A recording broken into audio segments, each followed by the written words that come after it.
Hello everyone, we are here at the final chapter, chapter 56 of The Treasure Hunter's Tale.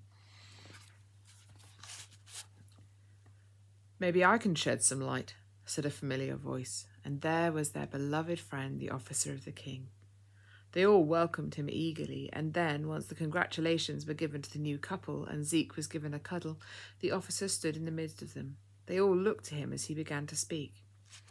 "My children," he said, "you have unearthed a very ancient treasure, to be sure." He looked grave.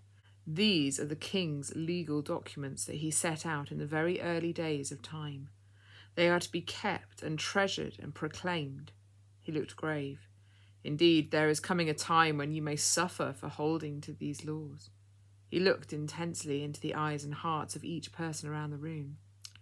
"You may not believe it now, but there will come a time when people question the very fundamental rules of life." The whole room was quiet. Each person drew in their breath. "These documents will be called into question, and some will even try to destroy them," said the officer, looking sadly down. "But these things are a sign of the king's judgment." The group looked sad, but still a little confused. "These documents are the legal, lawful reason for all aspects of day-to-day life," he explained, "from the law of male and female to the law of why there is a 7-day week." He motioned to the many documents now laid out on the table. "Read them, absorb them, stick to them, no matter what." "Sir," said Freddie quietly, "when will these things be?" The officer smiled sadly. "They are already creeping in, Freddie," he said. "Have you not noticed that marriage is not held in such high esteem as it used to be? I tell you the truth, there will come a time when people will be so against the king that they will even claim that a man can become a woman and a woman can become a man." Iron gasped. "That's just silly," he said. "Foolish," corrected the officer, "and wicked and obviously untrue, but like I said, it is because they will have been given over to a reprobate mind." "What's that?" whispered Hope to her mother. "It's because someone cannot discern right from wrong because they have totally rejected and rebelled against my ways," said the officer sadly. "Keep these documents safe, but on display.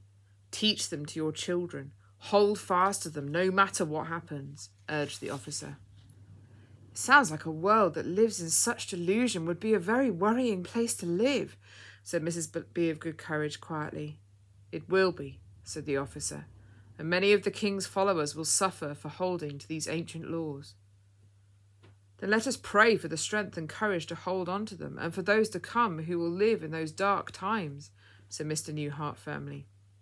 The whole group gathered together and sent very many messages of heartfelt pleas for mercy for those who would live in those times to come, for the mothers and fathers who would have to fight to teach their children the truth about the laws of male and female and man and wife, and how there was no other option to be had, also to teach them the truth about how life began.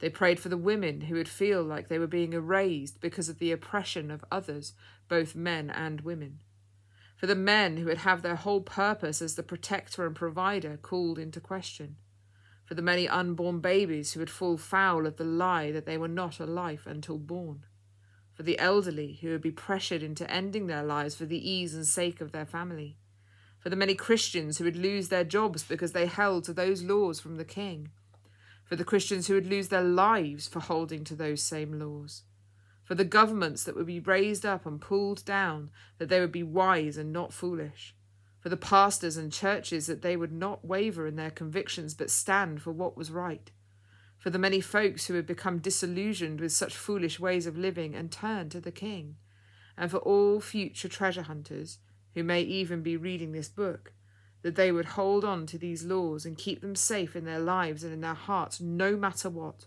and that they would continue to discover more treasure from the king. And the king heard all their prayers. And so now, my dear reader, we come to the end of this tale. The story continues for this family, as does your story. Are you blocking your ears to its message, or will you join the road of the king? If you are already on the road, then persevere. Trust in the armour you have been given, for it is a proof, and be watchful.